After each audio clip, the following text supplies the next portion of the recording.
आज आप सुने विस्पति भगवान की व्रत कथा। प्राचीन समय की बात है। एक नगर में एक बड़ा व्यापारी रहता था।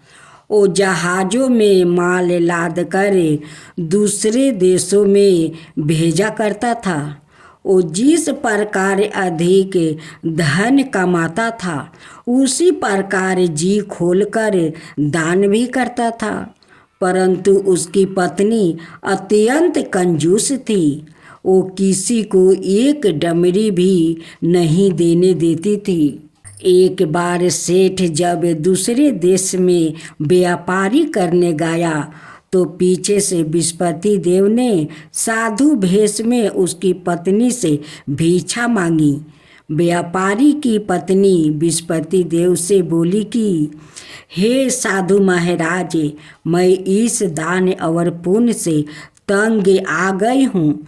आप कोई ऐसा उपाय बताइए जिससे मेरा सारा धन नष्ट हो जाए और मैं आराम से रह सकूं। मैं यह धन लुटाता हुआ नहीं देख सकती। विस्पति देव ने कहा, हे देवी, तुम बड़ी विचित्रा हो। संतान और धन से कोई दुखी होता है।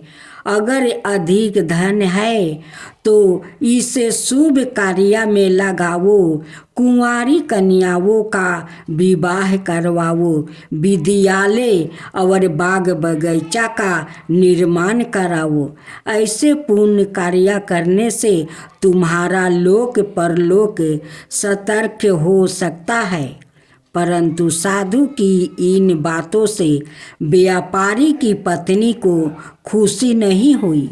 उसने कहा, मुझे ऐसे धन की आवश्यकता नहीं है जिसे मैं दान दूं। तब विस्पति देव बोले, यदि तुम्हारी ऐसी इच्छा है तो तुम एक उपाय करना। 7 विस्पति बार घर को गोबर से लिपना, अपने केशों को पीली मिट्टी से धोना, केशों को धोते समय स्नान करना, व्यापारी से हजामत बनाने को कहना, भोजन में मांस मदिरा खाना, कपड़े अपने घर धोना। ऐसा करने से तुम्हारा सारा धन नष्ट हो जाएगा। इतना कहकर विस्पति देव अंतर्ध्यान हो गए। व्यापारी की पत्नी ने विस्पति देव के कहे अनुसार 7 विस्पति बार वैसे ही करने का निश्चय किया। केवल 3 विस्पति बार बीते थे कि उसी समस्त धन संपत्ति नष्ट हो गई और वो परलोक सिधार गई। जब व्यापारी वापस आया तो उसने देखा कि उसका सब कुछ नष्ट हो चुका है। उस व्यापारी ने अपनी पुत्री को संताना दी और दूसरे नगर में जाकर बस गया। वहाँ वो जंगल से लकड़ी काट कर लाता और शहर में बेचता। इस तरह वो अपनी जीवन व्यतीत करने लगा। एक दिन उसकी पुत्री ने दही खाने की इच्छा प्रकट की, लेकिन व्यापारी के पास दही खरीदने के पैसा नहीं था। वो अपनी पुत्री को आश्वासन देकर जंगल में लकड़ी काटने चला गया। वहाँ एक वृक्ष के नीचे बैठा अपनी पूर्व दशा पर विचार कर रोने लगा। उस दिन विस्पति बार था। तब वहाँ विस्पति देव साधु के रूप में सेठ के पास आए और बोले, हे मनुष्य, तू इस जंगल में किस चिंता में बैठा है? तब व्यापारी बोला, हे महाराज, आप सब कुछ जानते हैं। इतना कहकर व्यापारी अपनी कहानी सुनाकर रो पड़ा। विस्पति देव बोले, देखो बेटा, तुम्हारी पत्नी ने विस्पति देव का अपमान किया है, इसी कारण तुम्हारा यह हाल हुआ है। लेकिन अब तुम किसी प्रकार की चिंता मत करो। तुम गुरुवार के दिन बृहस्पति देव का पाठ करो। 2 पैसे के चने और गुड़ को लेकर जल के लोटे में शक्कर डालकर वो अमृत और प्रसाद अपने परिवार के सदस्यों और कथा सुनने वालों में बांट दो।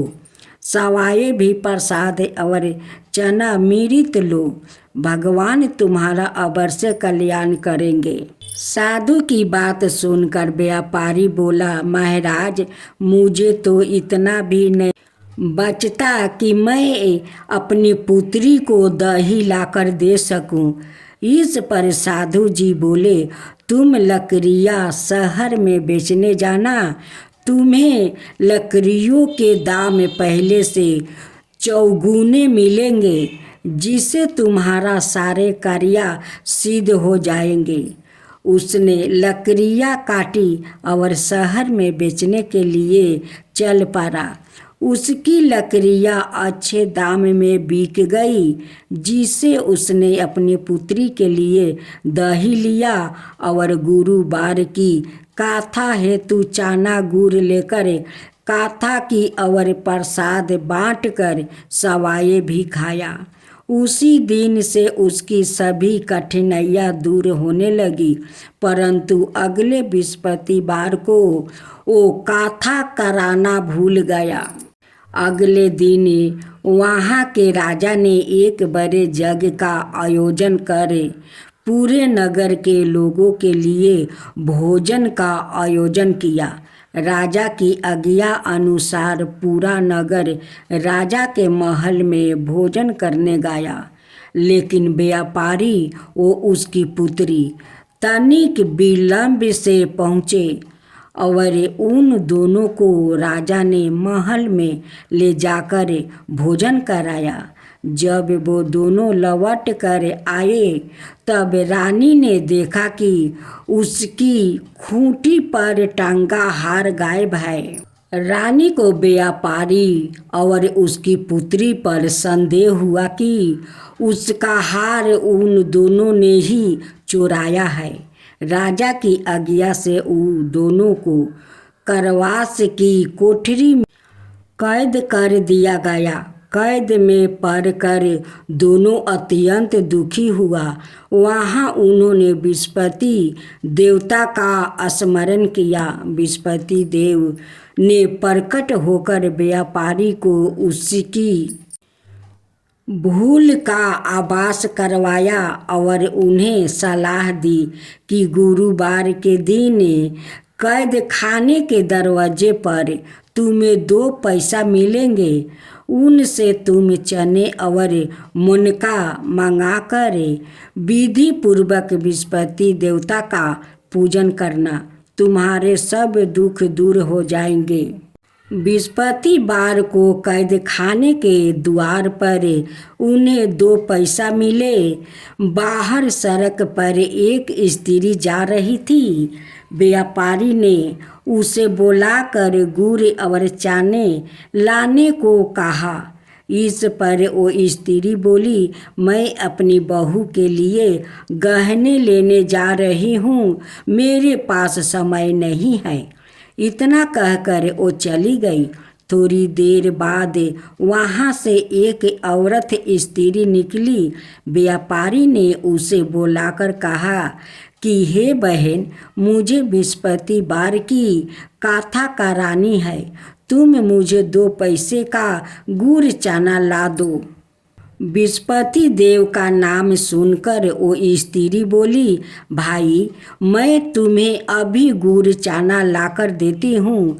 मेरा एकलौता पुत्रा मर गया है। मैं उसके लिए कफन लेने जा रही थी, लेकिन मैं पहले तुम्हारा काम करूँगी, उसके बाद अपने पुत्रा के लिए कफन लाऊंगी।